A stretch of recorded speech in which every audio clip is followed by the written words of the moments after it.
Hello bachcho, let us read this question. A capacitor is charged with a battery and energy stored is U. After disconnecting the battery, another capacitor of same capacity is connected in parallel with it. The energy stored in each capacitor is. तो इस question में हमें क्या दिया है कि एक capacitor है जिसके साथ हम लोग ने एक बैटरी कनेक्ट की है और बैटरी की मदद से उसको और जो कैपेसिटर है उसको फुली चार्ज किया है और जो एनर्जी स्टोर्ड होगी उसमें वो यू है।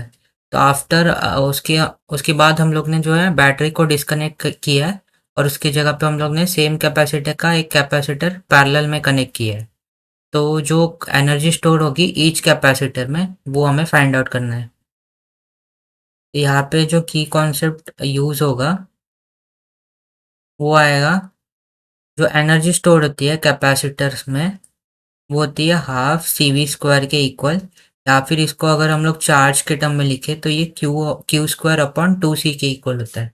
यहाँ पे सी जो होता है वो कैपेसिटेंस ऑफ द कैपेसिटर होता है और वी जो होता है वो potential difference across the terminals of the capacitor होता है। क्यू जो होता है वो चार्ज इन द कैपेसिटर होता है। और अगर हम कोई भी दो कैपेसिटर को अगर पैरेलल कॉम्बिनेशन में कनेक्ट करते हैं, जैसे सपोज ये हमारा C1 है और ये हमारा C2 है और इनको हम लोग ने पैरेलल कॉम्बिनेशन में कनेक्ट किया है, तो उनके अक्रॉस जो इक्विवेलेंट कैपेसिटेंस होता है वो C1 प्लस C2 के इक्वल होता है।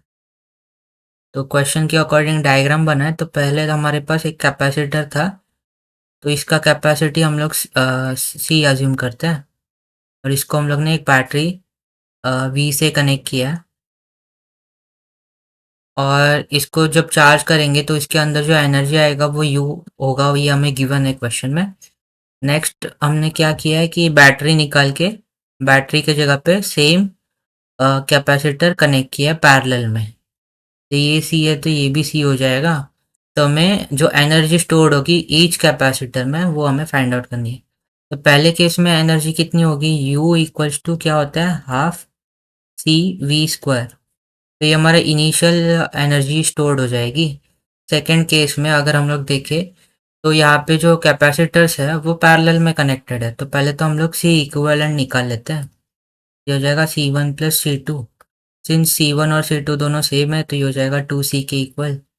तो अगर हम लोग फाइनल कैपेसिटेंस फाइनल एनर्जी निकाले तो ये हो जाएगा हाफ इंटू सी इक्विवेलेंट जो कि आएगा 2C इंटू यहाँ पे पहले तो हमें वोल्टेज भी निकालना पड़ेगा, तो पहले हम लोग वोल्टेज निकालते हैं। सेकंड वाले केस के लिए वोल्टेज क्या आएगा वो निकालते हैं। तो वोल्टेज हम लोग वी डैश अज्यूम करते हैं।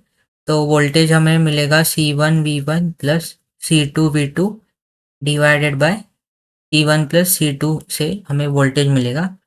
तो C1 क्या आएगा C, V1 क्या आ जाएगा V प्लस सी सेकेंड वाले कैपेसिटर के लिए चार्ज कितना है C, और ये जो है अनचार्ज कैपेसिटर है सो उसके अक्रॉस जो वोल्टेज होगा वो ज़ीरो होगा और C1 प्लस C2 आ जाएगा C प्लस C, तो हो जाएगा CV अपॉन 2C। तो C कैंसिल हो जाएगा, हमें V प्राइम जो मिलेगा वो V अपॉन 2 के इक्वल मिलेगा। तो अगर अभी अगर हम लोग फाइनल एनर्जी निकाले तो ये होगा हाफ इंटू सी इक्वलेंट जो कि आएगा 2C इंटू वी डैश का स्क्वायर जो कि आएगा वी स्क्वायर डिवाइडेड बाय 4 के इक्वल। ये 2 से ये 2 कैंसिल हो जाएगा तो ये हो जाएगा 1/4 सी वी स्क्वायर। तो अगर हम लोग इनिशियल एनर्जी से कंपेयर करें तो हमें पता चलेगा कि जो फाइनल एनर्जी हमें मिली है वो अब वो जो है वो इनिशियल के हाफ है।